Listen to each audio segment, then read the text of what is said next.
Është koleksioni i 6 i saj, i cili sollet 40 veshje të ndryshme me materiale transparente më shumë se kurdoherë. E kam fjalën për dizajnatorën Krenare Rrugovën dhe sfilatën e saj, e cila u mbajt në Muzeun e Kosovës. Se si shkoi sinematike Krenare Rrugovës, këtë më së miri e kuptojmë në vazhdim.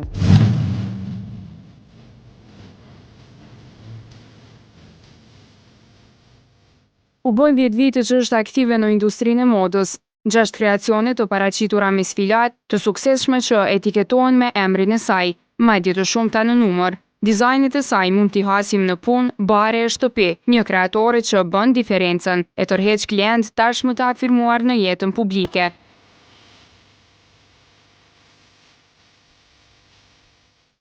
Një dekadë që moda mban edhe një tjetër brand. Krenare Rrugova, dizajnatorja e cila pasionin e saj e gërsheton me punë për të sjellë një projekt interesant.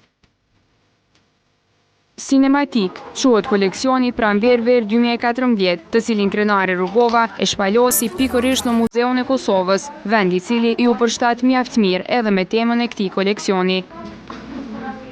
Për këto 40 lloje të veshjeve, ajo punoi 4 muaj.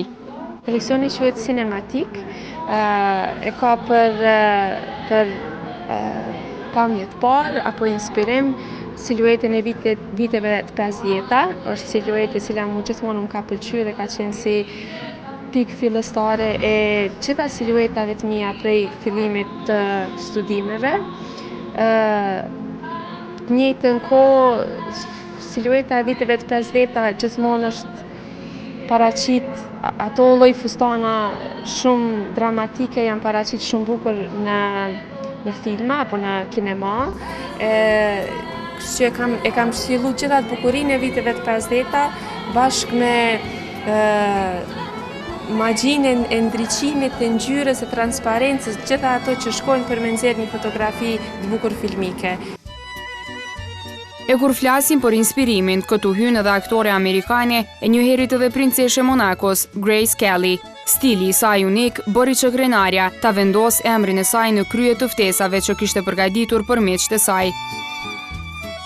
Megjithatë, a ka ndonjë femër shqiptare që Krenaria do të mund ta zëvendësonte me të e ta merrte si shembull konkret?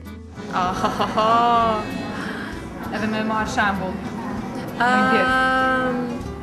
Po mundesh ndoshta jo për nga dukja, se ka pas dukje shumë të veçante i Skellit, po besoj që kenë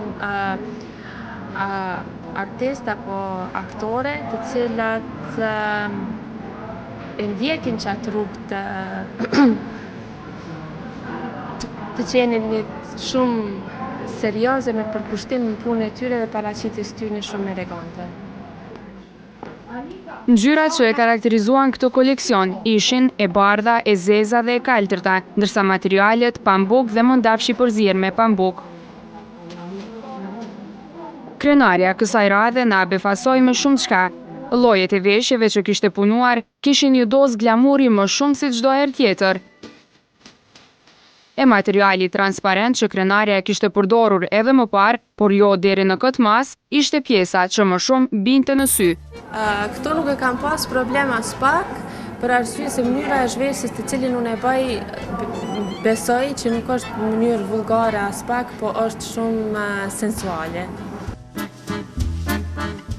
E të pranishmit u kënaqen me atë që pan, e normalisht asurimet nuk ishte pse të mungonin.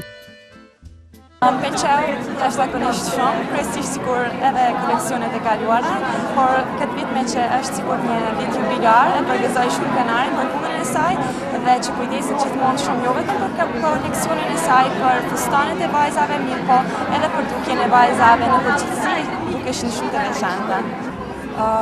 Pëlqyen siluetat e 50-tave dhe që ato manipulimet e materialeve.